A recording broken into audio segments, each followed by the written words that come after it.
ಹೋಗ್ಲಿ ಕನಕಪುರ ಕ್ಷೇತ್ರಕ್ಕೆ ಇವನು ಹೋಗಲಿ, ನಿಂತ್ಕೊಂಡು ಗೆಲ್ಲಿ, ರಿಜನ್ ಕೊಟ್ಬಿಟ್ಟು ಗೆಲ್ಲಿ ನೋಡೋಣ ಇವನು. ಸಿದ್ದರಾಮಯ್ಯ ರಾಜೀನಾಮೆ ಕೊಟ್ಟರು ಅದೇ ಸ್ಥಾನಕ್ಕೆ ಬೇರೆಯವ್ರು ಬರ್ತಾರೆ. ಇವ್ರು ಮಾಡಿರೋ ಕೆಲಸನೇ ಅವರು ಮಾಡ್ತಾರೆ, ಬೇರೆ ಏನು ಮಾಡಲ್ಲ. ಜನನ ಯಾರು ಉದ್ಧಾರ ಮಾಡೋರು ಯಾರೂ ಬರಲ್ಲ. ಆ ಹಣಕಾಸಿಗೆ ಅವ್ರ ಆಸ್ತಿಗೆ ಮಾಡ್ಕೊಳಕ್ಕೆ ಬರ್ತಾರೆ ಹೊರತು ಯಾರನ್ನೂ ನಮ್ಮನ್ನು ನಿಮ್ಮನ್ನು ಉದ್ಧಾರ ಮಾಡೋಕ್ಕೇನು ಬರಲ್ಲ. ಅವ್ರವ್ರ ಸ್ವಾರ್ಥಕ್ಕೆ ಬರ್ತಾರೆ.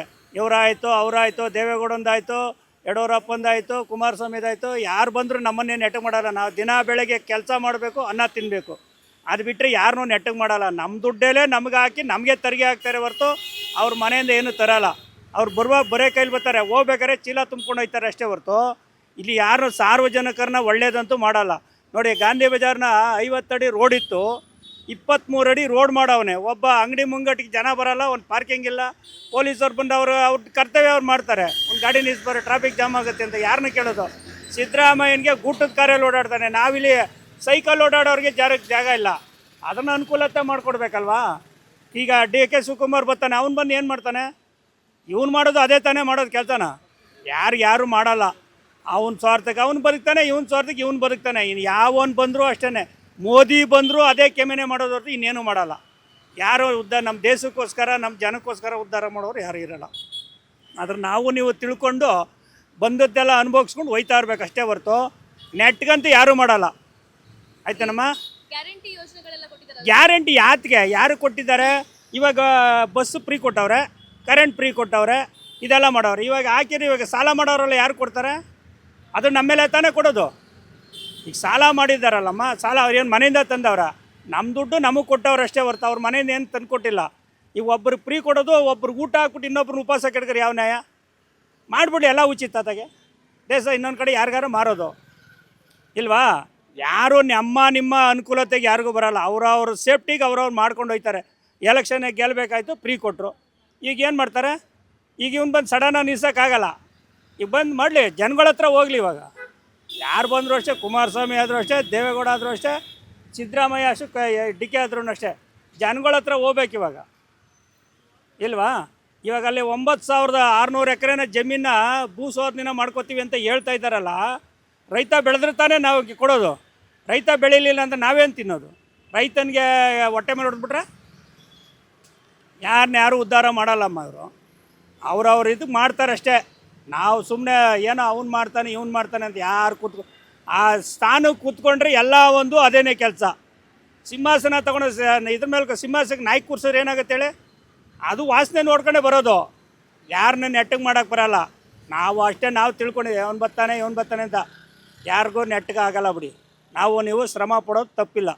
ದಿನ ಬೆಳಗ್ಗೆ ಯಾರು ಬಂದರೂ ಅಷ್ಟೇಮ್ಮ, BJP ಬಂದರೂ ಅಷ್ಟೇ, ದೇವೇಗೌಡ ಬಂದರೂ ಅಷ್ಟೇ, ಯಾವನು ಬಂದರೂ ಅಷ್ಟೇ. ಬೆಳಗ್ಗೆ ಎದ್ದು ನಾವು ಕೆಲಸ ಮಾಡಬೇಕಲ್ವಾ? ನಾವು ಮಾಡಲಿಲ್ಲ ಅಂದರೆ ಹೊಟ್ಟೆ ತುಂಬಲ್ಲ.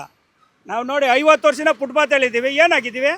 ದಿನ ಬೆಳಗ್ಗೆ ಮಂಕ್ರಿ ಹೊರ್ತೀವಿ, ಜೋಡಿಸ್ತೀವಿ, ಬಿಸಿಲು ಮಳೆ ಗಾಳಿ ನೆನಿತೀವಿ. ಏನಾರು ಅನುಕೂಲ ಮಾಡೋರ? ಏನೂ ಇಲ್ವಲ್ಲ. ಅವ್ರು ನೆನೀತಾರಾ? ಅವ್ರು ನೆನೆಯಲ್ಲ. ಅವ್ರು ನೆನೆಯೋಕೆ ಬಂದರೆ ಒಬ್ಬ ಛತ್ರಿ ಹಿಡಿಯೋನೊಬ್ಬ ಇರ್ತಾನೆ. ನಮಗೆ ನೆನೆಯೋರು ಯಾರೂ ಇಲ್ಲ, ನೆನೆ ಮಗನೇ ಅಂತಾರೆ ಅಷ್ಟೇ ಹೊರ್ತು ಇನ್ನೇನು ಮಾಡೋಕ್ಕಾಗಲ್ಲ. ಅವ್ರಿಗೆ ಊಟ ಹಾಕ್ಬಿಟ್ಟು ನಿಮ್ಗೆ ಊಟ ಹಾಕಲಿಲ್ಲ ಅಂದರೆ ನಿಮ್ಮ ಮನುಷ್ಯನಂತದ್ದು ಹೇಳಿ ಇಲ್ವಾ? ಎಲ್ಲರಿಗೂ ಸರಿ ಸಮಾನ ಊಟ ಹಾಕಬೇಕು, ಅದು ಮನುಷ್ಯತ್ವ ಇರೋದು. ಮಾಡಲಿ, ಅವನು ಉಚಿತ ಮಾಡಿದ್ದಾನಲ್ಲ, 60 ವರ್ಷದ ಮೇಲ್ಪಟ್ಟವ್ರಿಗೆ ಉಚಿತ ಮಾಡಲಿ. ಗಂಡಸೇ ಆಗಲಿ ಹೆಂಗಸೇ ಆಗಲಿ ಎಲ್ಲರಿಗೂ ಉಚಿತ ಮಾಡಲಿ. ಅದು ಇದು. ಈಗ ನಿಮಗೂ ಉಚಿತ, ನನಗೂ ಉಚಿತ ಅಂದರೆ ನನಗೆ ನೀವು ಈ ವಯಸ್ಸು, ನಿಮ್ಗೆ ಎಷ್ಟು ವಯಸ್ಸು? ನನಗೆ 73 ವರ್ಷ ಆಯಿತು. ನಾನು ಕಾಸು ಕೊಟ್ಟು ಹೋಗೋದು, ನೀವು ಪುಕ್ಸಟ್ಟೆ ಹೋದರೆ ಏನಾಗುತ್ತೆ? ನಾನು ದುಡಿಯೋ ವಯಸ್ಸಾ? ನೀವು ದುಡಿಯೋ ವಯಸ್ಸಿನವ್ರಿಗೆ ಪುಕ್ಸಟ್ಟೆ ಕೊಟ್ಟರೆ ನಾನೇನು ಮಾಡಲಿ? ಅದನ್ನೇ ಅರ್ಥ ಮಾಡ್ಕೊಳ್ಬೇಕು ಅವನು ಮಾಡಿರೋನು. ಅದು ಮಾಡಿಕೊಂಡ್ರೆ ಎಲ್ಲರಿಗೂ ಸರಿ ಸಮಾನಾಗಿರ್ತೈತೆ. ಇದೆಲ್ಲ ಮಾಡಿಕೊಂಡು ಆ ಜಾತಿ ಈ ಜಾತಿ, ಯಾವ ಜಾತಿ? ಎಲ್ಲ ಒಂದೇ ಜಾತಿ. ನನ್ನ ಮಕ್ಕಳು ಜಾತಿ ಮಾಡಿಕೊಂಡು ಜನಗಳನ್ನ ಕಚ್ಚಾಡಿ ಸಾಯಿರಪ್ಪ ಅಂತ ಬಿಟ್ಬಿಟ್ಟು ಹೋಗ್ತಾರಷ್ಟೇ. ಯಾರು ಇರಲ್ಲ. ಎಲ್ಲರ ಮೈಲೂ ಹರಿಯೋದು ಒಂದೇ ರಕ್ತ. ಇವ್ರು ಮಾಡ್ಕೊಳ್ಳೋದು ರಾಜಕೀಯ ಬೇಳೆ ಬೇಯಿಸ್ಕೊಳ್ಳೋಕ್ಕೆ ಅವ್ರನ್ನ ಮಾಡೋದು ಅಷ್ಟೇ. ಅಷ್ಟಿದೆಮ್ಮ. ಅಷ್ಟನ್ನು ಡೈರೆಕ್ಟಾಗಿ ನನ್ನ ಮಕ್ಕಳು ತಲೆಗೆ ತಲುಪಂಗೆ ಕೊಡಿ ನೋಡೋಣ. ಈಗ ಅಲ್ಲೇ ಹಳ್ಳೀಲಿ ಉಗಿತಾರೆ, ಅವ್ನು ಯಾವನ ಇವನಂತಲ್ಲ DK ಶಿವಕುಮಾರ್ ಅಂತಾನಲ್ಲ, ಇಲ್ಲಿ ಬಂದವನೇ ಬಡವ ಅಂತಾನೆ. ನಾವು ಬೆಳೆದ್ರೆ ತಾನೇ ನನ್ನ ಮಗ ತಿನ್ನೋದು ಅಂತ. ಹಳ್ಳಿ ಒಳಗೆ ಹೋಗ್ಲಿ ಇವರು, ಹೋಗ್ಲಿ ಕನಕಪುರ ಕ್ಷೇತ್ರಕ್ಕೆ ಇವನು ಹೋಗಲಿ, ನಿಂತ್ಕೊಂಡು ಗೆಲ್ಲಿ, ರಿಜನ್ ಕೊಟ್ಬಿಟ್ಟು ಗೆಲ್ಲಿ ನೋಡೋಣ ಇವನು ಇಲ್ವಾ? ನಾನು ಕನಕಪುರ ತಾಲೂಕನೇ. ಅಲ್ಲಿಗೆ ಇವ್ನು ರಿಜನ್ ಕೊಟ್ಬಿಟ್ಟು ತಿರ್ಗಾ ಎಲೆಕ್ಷನ್ ನಿಂತ್ಕೊಂಡು ಗೆದ್ಕೊ ಬರಲಿ ನೋಡೋಣ. ಅವಾಗ ಇವನು ಮುಖ್ಯಮಂತ್ರಿ ಆಗಲಿ ನೋಡೋಣ, ಜನ ಕೊಡ್ತಾರೆ. 9,500 ಎಕರೆ ಜಮೀನ ಕಿತ್ಕೊಂಬಿಟ್ರೆ ಅವ್ನು ಏನು ಮಾಡ್ತಾನೆ? ರೈತ ಎಲ್ಲಿ ಹೋಗ್ತಾನೆ? ಮನೆ ಮಠ ಕಳ್ಕೊಂಡು ಬೆಂಗಳೂರಲ್ಲಿ ಅವನು ಕೂಲಿ ಕೆಲಸ ಬರ್ತಾನೆ. ಅವನು ಹಾಕಿರೋ ಭಿಕ್ಷನ ಇವ್ರು ತಿಂತಾ ಇರೋದು. ಇವ್ರು ಹಾಕಿರೋದಲ್ಲ, ಅವನು ಹಾಕ್ತಾವ್ರಲ್ಲ ಭಿಕ್ಷ, ರೈತ ಭಿಕ್ಷ ಹಾಕಿರೋದನ್ನ ನಾವು ನೀವು ಎಲ್ಲ ತಿಂತಾ ಇರೋದು. ಅವ್ನು ಬೆಳಿಲಿಲ್ಲ ಅಂದರೆ ಏನಾಗುತ್ತೆ ಅಮ್ಮ? ಹಾಂ, ಈಗೆಲ್ಲ ಎಲ್ಲರಿಗೂ ಅಷ್ಟೇ. ನಾವು ಯಾರಿಗೂ ಮಾಡೋಕ್ಕಲ್ಲ. ಈಗ ಮೋದಿನೂ ಅಷ್ಟೇ, ಏನು ಮಾಡೋಕ್ಕಲ್ಲ. ಅವ್ನು ಅಲ್ಲಿಂದ ಹೊರಗಡೆಯಿಂದ ಬರ್ತಾಯಿತ್ತು ಪೆಟ್ರೋಲು ಡೀಸೆಲ್ ಎಲ್ಲನೂ. ಅಲ್ಲಿ ಬರಲಿಲ್ಲ, ಜಾಸ್ತಿ ಮಾಡ್ತಾನೆ. ನೀವೇನು ಮಾಡ್ತೀರಾ? ಎಲ್ಲರೂ ಅದರಲ್ಲೇ ತಾನೆ ಅವನ ಮೇಲೆ ಇದು ಮಾಡೋದು. ಏನೋ ಅವ್ನು ಪದವಿ ಇಲ್ಲ, ಅವನೇ ಜಾಸ್ತಿ ಮಾಡ್ತಾನೆ ಕಮ್ಮಿ ಮಾಡ್ತಾನೆ. ಇದು ಯಾರು ಮಾಡೋಕ್ಕಾಗಲ್ಲ. ಈ ಕಾಯಿ ಬೆಳೆದ್ರೆ 70 ರೂಪಾಯಿ ಕೆ ಜಿ ಇತ್ತು, ಇವಾಗ 60 ರೂಪಾಯಿ ಆಗೈತೆ. ಇವಾಗ ಕಮ್ಮಿ ಬೆಲೆ ಕೊಡ್ತಾಯಿದ್ದೀವಿ. ಈ ಕಾಯಿ 60 ರೂಪಾಯಿ 70 ರೂಪಾಯಿ ಇತ್ತು, ಈಗ 40-30 ಕೆಜಿ ಕೊಡ್ತೀವಿ ಅಷ್ಟೇ. ರೈತ ಬೆಳೆದ್ರೆ ನಾವು ನೀವು ರೈತನ ತುಳಿದ್ಬಿಟ್ಟು ಇವನು ಅಧಿಕಾರ ಸಿಂಹಾಸನ ಕೂತ್ಕೊಂಡ್ರೆ ಅಷ್ಟಿದೆ. ನೆಟ್ಗ ನನ್ನ ಮಕ್ಕಳು ತಲೆಗೆ ಹೋಗಂಕ ಪ್ರಚಾರ ಮಾಡಿ ನೋಡೋಣ. ನೀವು ಎಲ್ಲಿ ಅಲ್ಲಿ ಗಂಟ ಹೋಗಿಲ್ಲ, ಸಂಸತ್ ಕಟ್ ಮಾಡ್ತೀರಾ ಬಿಡಿ. ಆಯಿತು.